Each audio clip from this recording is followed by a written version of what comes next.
Welcome to Femi's Dessert View YouTube channel. So today I'm going to be showing you how I always make my gravity balls as used on a cake, because a lot of people have requested for this and I've just decided to oblige. I'm going to try and make this video as fast as possible, and that's the reason why I already made the balls ahead of time. Like, I made them into the half spheres that they come in. These half spheres are typically made using silicone molds, but I actually have like a detailed video already posted up in my YouTube channel where you get the step-by-step guide on how to achieve the balls up until the stage that you're going to actually sandwich it together. But for today, I would also sandwich together this in this video, and then I'll go ahead to show you how to gravitate your balls on the cake. Note that I'm not using any cake for illustration today, but whatever it is that I do today can be done just exactly as I'm doing it today, and then you can transfer it to the top of your cake, or you can decide to work on your cake immediately and then you're good to go. Note that for you to make gravity balls, ensure that the atmosphere that you're working in is very cool enough, because you know how chocolate actually solidifies fast enough when you are in a cool environment. Okay, so just make sure you are in a very well ventilated space when you are working, and make sure never to add any bit of edible fat or butter or anything into your chocolate, so that it can actually hold its shape. Now this has been done ahead of time and you can see how thick it is. Make sure that when you are making your half spheres, make sure they are very thick enough so that by the time you start applying some heat to gravitate the chocolate, you wouldn't like melt the entire balls. Do you understand? So at this point, for you to get your gravity balls, you're going to be needing just very simple tools that you can find around. First of all, you're going to be needing a craft knife. This craft knife is basically to smoothen out the edges of the joining part after joining the chocolate together. Then it becomes something like this.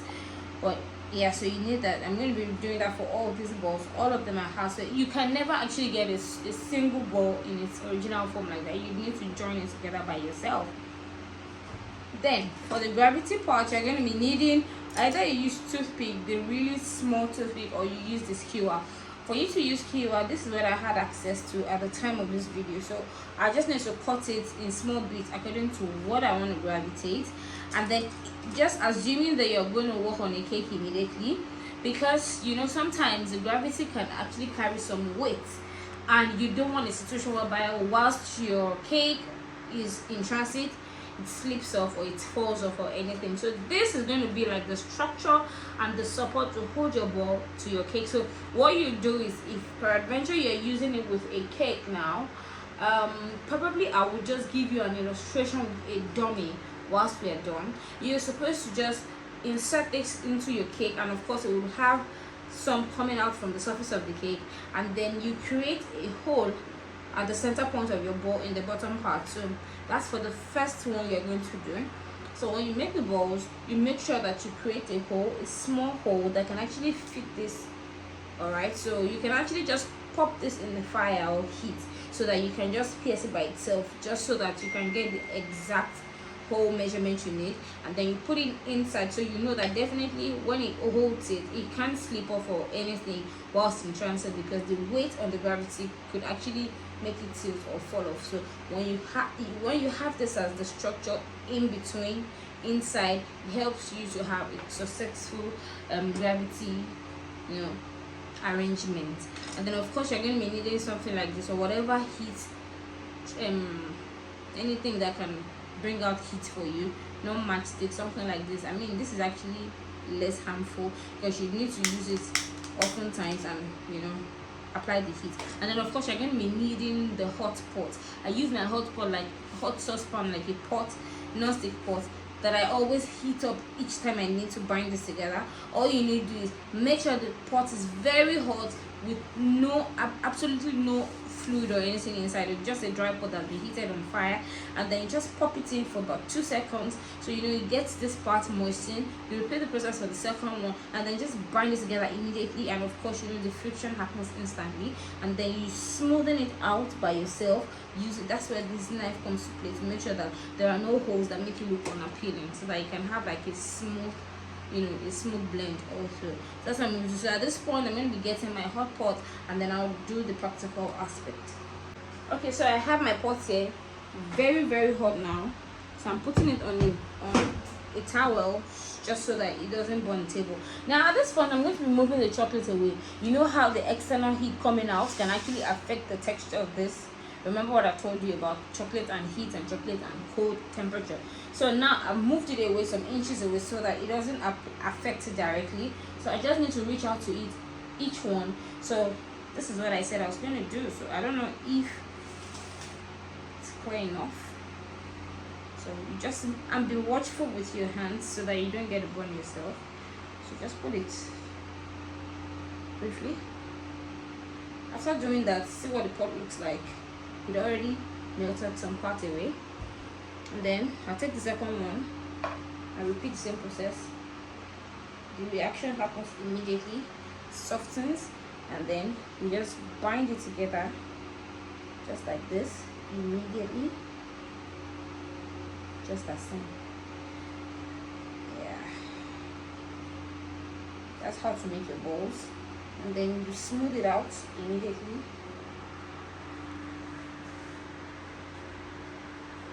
You see, you smooth it out immediately whilst it is still in like that soft texture.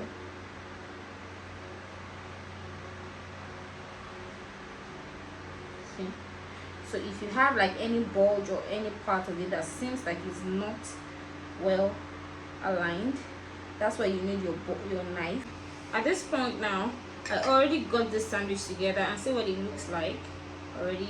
If you look at it closely, you would see that you cannot even see the joining point, because I've already used my hands to actually smoothen it out. And for the rest of the balls, I'll just quickly make those using this same technique that I just used now, and then I will just do it behind the camera, and then I'll be back just to show you the gravitating part. All of the balls have been joined together now, and this is what they look like. So at this point, this is when I'll be needing this most importantly. So that is why to gravitate your chocolates is never really something very straightforward or something very very fast to achieve.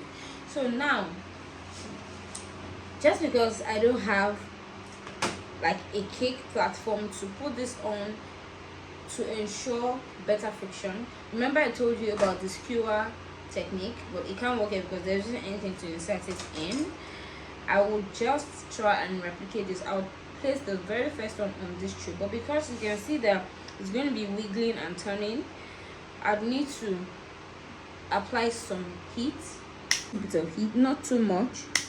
See that already? So I just get it fast in here, so that already makes it hold its shape here. And then for every design I want to gravitate, I can, this thing called gravity is just something based on your creative mind. So I could even do something like this and go ahead to even add the smaller one and then add the bigger one. The trick is, this is what is giving it strength. So for everyone I want to do now, I need to perforate it using this same heat technique, because for every time heat touches this, it gets heated, and then you can actually easily pierce it through. So this is how it goes. Get it heated a little bit like this.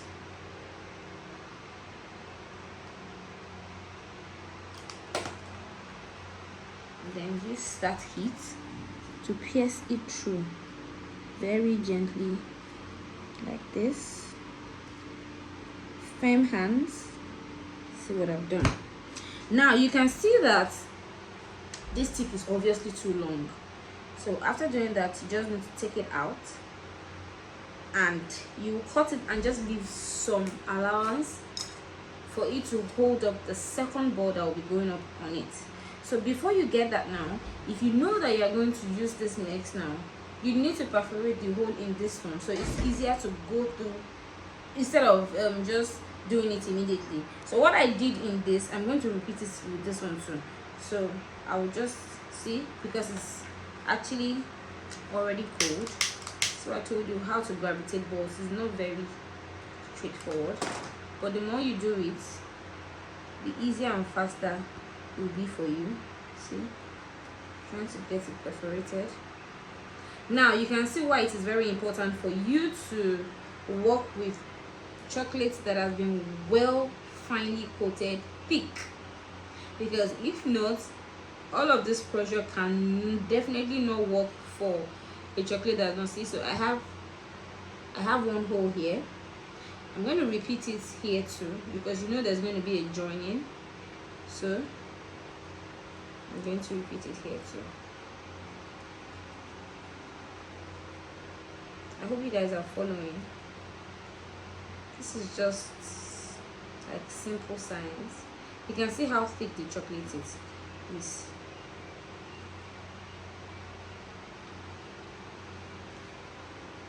I just want to very slightly.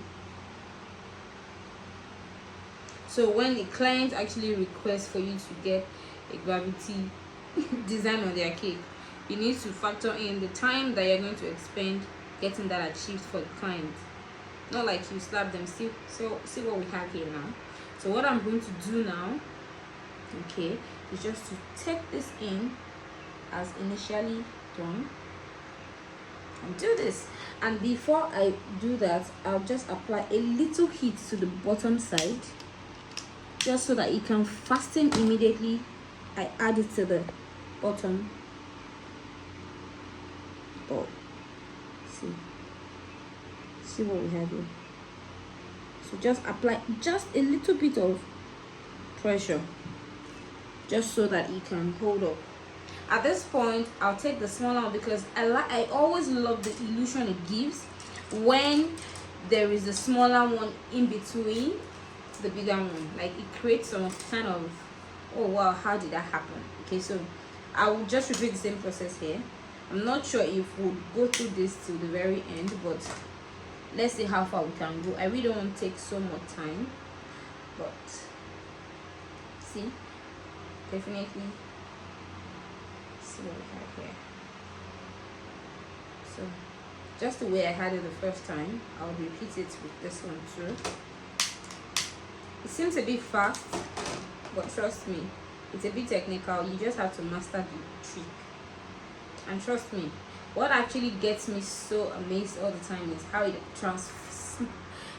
transforms an ordinary looking cake to something that looks really spectacular. You get that? So see, it has a joining already. And always try and clean off any excess chocolates that spills, just so you can have a neat canvas as much as possible. So here, because I already have this here already, I don't have to add another connecting rod, so this can go like this instead. Don't always forget to add a little bit of heat, just a little bit of heat, just a little, because if you add too much, already looking for me. Okay, so now that we have gotten to the point where this particular batch is filled up with the stick, and because I want to change the sequence of the gravity now, I'll need to use a fresh stick now. You see, toothpicks work perfectly fine for this kind of gravities, because you know they're really smaller and they're really a lot more handy. But you know, I have my skewers, and you know how if your chocolate is not very solid, you need to use toothpicks because they're really thin, and you are not scared that they're going to break up your chocolate, because you know this is thin and toothpick is actually lighter. So now I'm using the bigger one now, right? So I'm going to repeat the process one more time. I hope you guys are enjoying this class. It takes a whole lot of patience. So I hope you guys are following through. if you know that you have actually watched the video up until this point, you have actually tried. And so for me to know those that are following me strictly, comment chocolate in the comment box so that I can know those that are following me. All right, just comment. I just want to carry everybody along. We are almost done, but there isn't any way to fast track this. I'm trying the best I can to be fast, but there isn't any way you can be too fast whilst making chocolate balls. Trust me. You don't actually want to rush it and then end up with some sort of disaster. It's actually going to be very, very discouraging, I must tell you. So because after you come this far, the best you can do is to actually finish it up nicely and see the reward of your all of that hard work. So now this is going on top of it now. So lightly, like I always say. Please, I would never overemphasize that. Yeah. So that.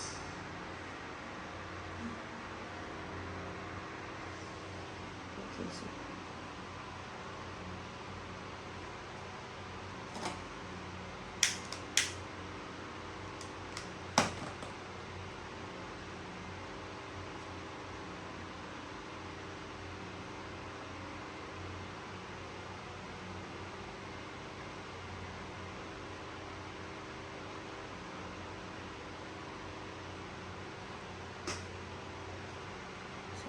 there you have that.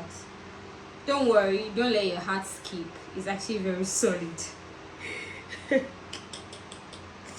I'm just trying to make sure that I have the particular shape that I have in mind, okay? So it's not like anything. If you feel like anything, like maybe it's not holding up, you can just repeat the process again. See already? So this is exactly how you just lift it onto your cake. For me, if I was working with this, I would just work with it directly on the cake surface. But if you're working with the whipped cream cake, for instance, now, you know you cannot actually sit up like this for so long of a time to do this one after the other. You know, because especially if you're not working in an extremely cool environment. So this is an alternative. You finish up your cake nicely, keep it in the fridge while it rests and cools, and then you quickly gravitate your balls. So all you need to do then is just to, of course, as you understand now, all you need to do will just be to set it up nicely, and then you just proceed to lift it up onto your cake. I'll be doing that for you, but I'll be using a dummy.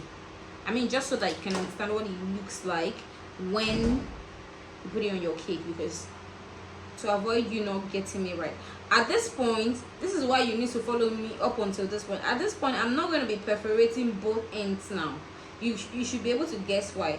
That is because I'm not connecting anything in. For the very last one, always know that you are not going to perforate to the second side of the chocolate, because really that doesn't need to be exposed again. So that's it now. So I've created the hole here. I have to create the hole here slightly too, to help it to sit still. But whilst doing that now, I need to make sure that once this goes in, see, it's too short, so once it goes in, it needs to come out a little bit, you know, of course now, so that, and you have to measure it out so that it doesn't get too long. Just a bit like this. So that once it gets in and it goes all the way to the bottom, make sure that it goes all the way to the bottom, and that's because you know it's gravity, it needs that strength. So when you do that, when it gets all the way to the bottom, it then holds this one, so it can't come out. So at this point, I'm going to just apply some heat, a little bit of heat here again, okay, and then give it some.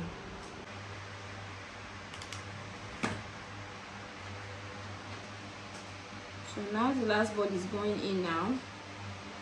I've already done this. See that?